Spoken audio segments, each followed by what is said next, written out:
morning, friends. Welcome back to my channel. For those of you who are new here, my name is Michelle. I am a first grade teacher in Central Florida. And this video, as you could probably recognize by the title, is a classroom tour.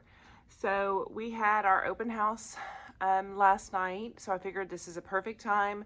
The room is not perfect, but it's never going to be. So I wanted to just kind of walk you around the space, show you where we're at. Hopefully all of the stations are cleaned and picked up, because this is gonna just be real life teacher classroom tour video. I'm gonna spin you around and just kind of walk you through each space, tell you what we use each space for, why I set it up that way. And yeah, so if you have any questions, make sure to leave a comment down below. Don't forget to subscribe and like my channel so that it can reach more teachers, and let's get started. Okay, friends, so I'm going to start you off at here at the door as we enter the room. This is our word study station. My students come here, they grab one of the shark buckets and they take it back to their seat, or they can work over here independently. I'm introducing magnetic activities to them next week, so they can sit over here and use the magnetic wall. Originally, I wanted that wall moved down, but it would have gotten knocked off. So it is over there, but they get to come over here and use anything from the bin if they are in word study station. And I'll do a separate centers video next week so you can know it. This is where I keep my breakable shark stuff. The students know not to touch any of that stuff except my little alligator, but everything else is sharky, oceany. So I'm gonna walk you this way. First bulletin board. Typically I keep student work on that. We just hadn't gotten that far yet where I put something up. So this is writing station. The students, this is actually one of my kids' favorite stations this year, which has never been the case. My students have never really cared much about writing station, but these kids really, really love it. So I was able to put sticker story paper in there this week, and I added some stickers, and it's just got fun tools in it, lots of writing paper choices, and picture cards. So I'm going to come around here. This is our math tub station. You will see little pictures up all over the room. That's our write the room. This is our math tub station we use during our stack time. Bathroom. This is a calming spot, cool down spot for students if they get upset. And no, so far none of my students have needed that. I've kept those guys up in the bathroom. Funnily enough, my students are spooked out by them, even though it's just little sharks from Finding Nemo. So I'm glad I didn't buy a bigger one that was even more scary. This is our sink area. I still have all my bins. I have not printed off pretty colored labels for them, but it works. And then our stations by standard. This is my write the room bin, and then this is some STEM stuff. All of my cabinets look pretty much the same way they did when I set them up. This is like science-y extra stuff, and then this is like coding stuff up here. And then this one's kind of a hodgepodge of stuff that I use for phonological awareness, and then my mini erasers, glue boxes, and then these are our counting collections in the back. So kind of a hodgepodge. I try to be as organized as possible. It's just, it is what it is. Now my art cabinet, which I was so proud of and I got so organized, looks a little worse for wear these days because I've been in and out of it, but there she is. This is like birthday shark stuff. This is cotton balls and things. Birthday hats are up here because that's the only spot I could slide them into. This is those chenille sticks, a bunch of different colors of those. Acrylic paint, more paint, tons of googly eyes, and then like random stuff. And then you can kind of see the bottom is kind of just random stuff that I had to stack. So cups for painting, glitter, tape, popsicle sticks, extra glue, that sort of thing. So nothing fancy about the art cabinet. It's just I want to make sure I show you guys all the spaces.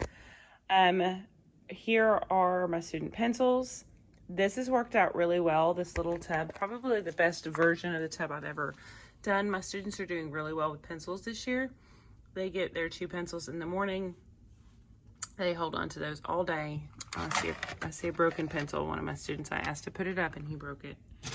And then I have, at the last 5 minutes of the day, I have a student that does the pencil sharpening job. So not much going on the countertop. In fact, I just bought a bunch of these things. This is what we use for counting collection, putting things in groups. So I don't really have a spot for that. And these are extra crayons I probably need to put over there and refill.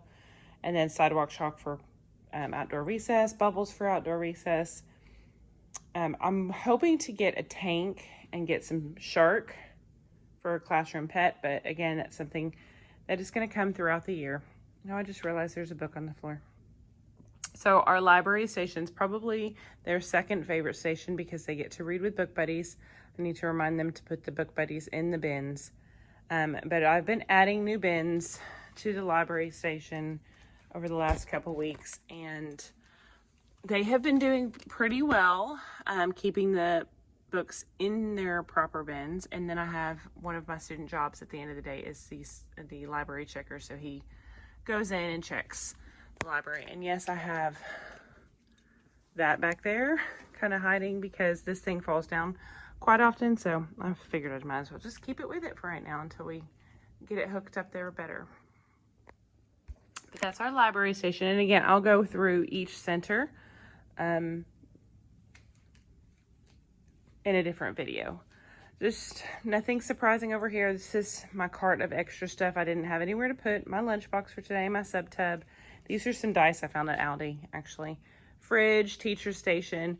Yes, I've got some stuff that I have to give out today, so it's kind of sitting out ready to go. And then this is stuff that is decorations for Halloween, so pay no attention to that, but it's real life, y'all. I'm not going to get too much closer because I have student information over here, but I still use this, and I'm being really diligent with it this year, and it's working wonderfully again. This is pocket chart. Again, I'm not going to go into too much detail because I'll do that in a separate video, but my students have been doing pretty well with that. Not great, but pretty well. I don't know why this chair is here. I just realized I had a random chair over there, and I don't know where it goes.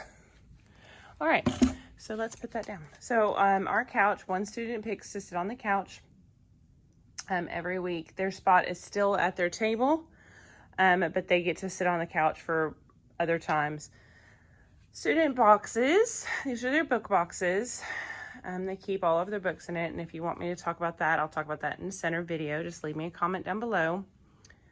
Green tubs for centers. I did kind of revamp my focus wall a little bit. I moved some things that we weren't using very often under the flag. They are working on fixing my flag right now. They had to order it.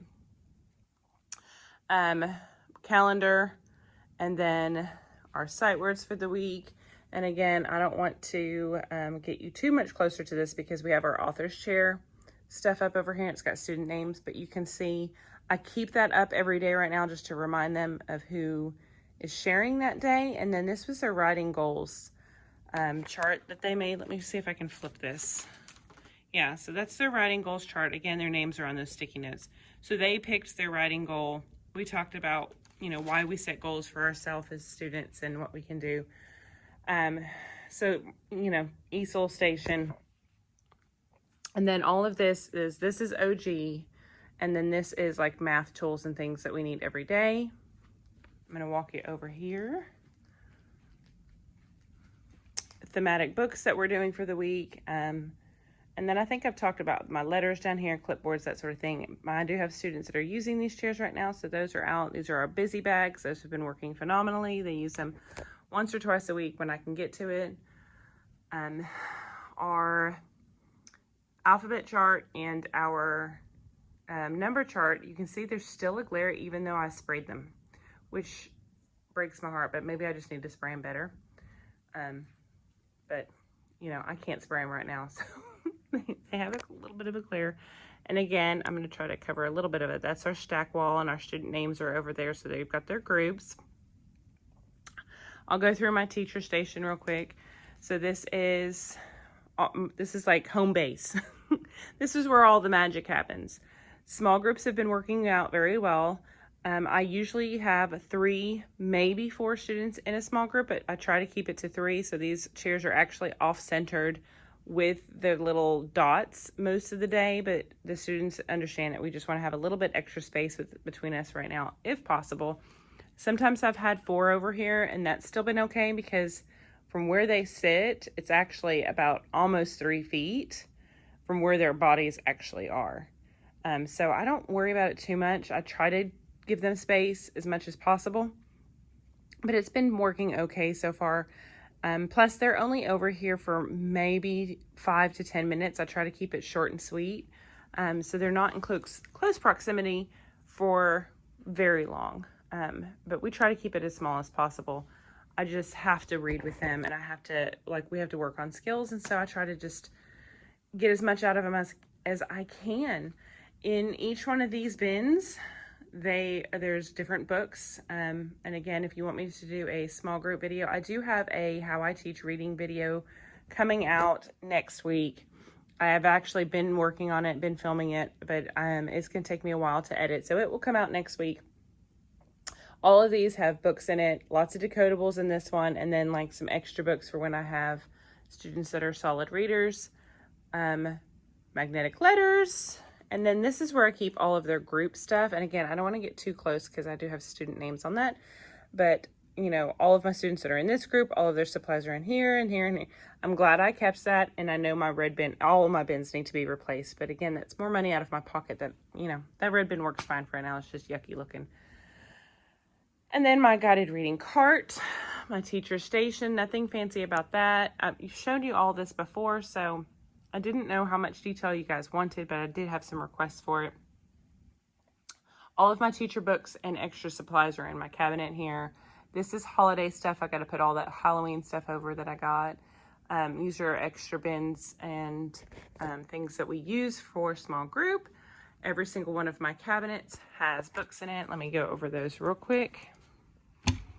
So this is like my heart and joy right here in these cabinets. My loves are in here. There's thousands of books. I know my last count of books, I had close to 4,000 books, and I've bought probably another 100 since the start of the year, so I know I have quite a few books. These are all Dr. Seuss here. And then there's a few kind of random books here, and then all math at the bottom. Starting on this side, we have character books, books that teach writing, and then author studies. And then up here, these are their books that I'm giving them for their birthdays. So that's that cabinet. This cabinet is kind of be backwards because I always start, on that end. But we have May, April, March, February, and January in here. Did I get them all? Going backwards with the months is weird, you guys. This is kind of sad. This whole bottom shelf is all December. I have that many December books because I love them so much. I have about that much November. This is all October. Then there's September and August here with farm. My Apple books are actually over here. They're behind me. So farm, firefighting, fire safety books, back to school, ABCs, that sort of thing, colors, that sort of thing that's up there. So I just keep my books in order that way. It's just easier for my brain. So that's that. And then this is kind of, again, my teacher station, copy paper, teacher tools. This is student things. These are all my big books, files and stuff that I have to deal with right now. It's actually my data binder I'm working on. The teacher organizer, my printer. I have a copier down here. Student mailbox. This has been working out really well. If you have student iPads, I will link these down below. They don't work. You're supposed to be able to plug 6 in. They don't work with 6 in. They always do the little noise to tell me that I've got too many going. So I have 5 in on each. So that's 10 iPads. I charge 10 iPads as often as I can. And I only have 19 students. So we were able to get all of our iPads charged every couple days. And it's been working very well. So if you do have iPads and you have to have your own charging station, or you just want something that's a little bit more compact, like when we first got our iPads, we had that big cart that takes up like all of this space. And I said I didn't want it. I would buy my own, leave that down there. And they did in the library. I'm still using this for wipes. It's not lunch boxes. I actually have more wipes in that one. Ziploc bags and tissues. And then kind of random bins that you don't have anywhere to put them. So this is one of my projects. I want to get this all like emptied out and clean because I'd rather this be empty, because if we do have to have a drill, all of this has to come out. But student mailboxes, and then these are more like group books, more group books. These are those books that come from Wonders that are horrible, more Wonders books. So yeah, I'm going to spin you around, let you see the whole classroom as a whole. I think I talked about this. I did move this thing out of here. It wasn't working. So I have 6, 12, 18, but actually I only have 4 here, 4 here, and then 5 here, because I have kids using these chairs all over the room. Their station is at this table, so when we do sand, they know to come back to their table spot to do their sand, just for mess purposes, just to keep it less messy. But it's been working really well, and me moving my carts has been working really well because it kind of frames the carpet and keeps everything nice and organized. So that is my room. If you have any questions about anything that you saw, or you want me to elaborate on anything, please leave me a comment down below. Okay, so if you have any questions about anything that you saw, please just leave me a comment down below. I will try to do, I'm trying to get my reading one up next week. I'm also going to try to film a how I do centers, how we work them in the classroom, how they flow through the day. I think I might combine that video with a math and reading centers. Let me know if you want that separated, if you want just a reading video, like a reading centers video, and then a separate math centers video and just have 2 short, or if you'd rather have 1 longer video, combining them both. But that's that. So with that being said, I'm going to sign it off for today. I hope you enjoyed this video. Don't forget to like and subscribe, and I will see you guys next time. Bye.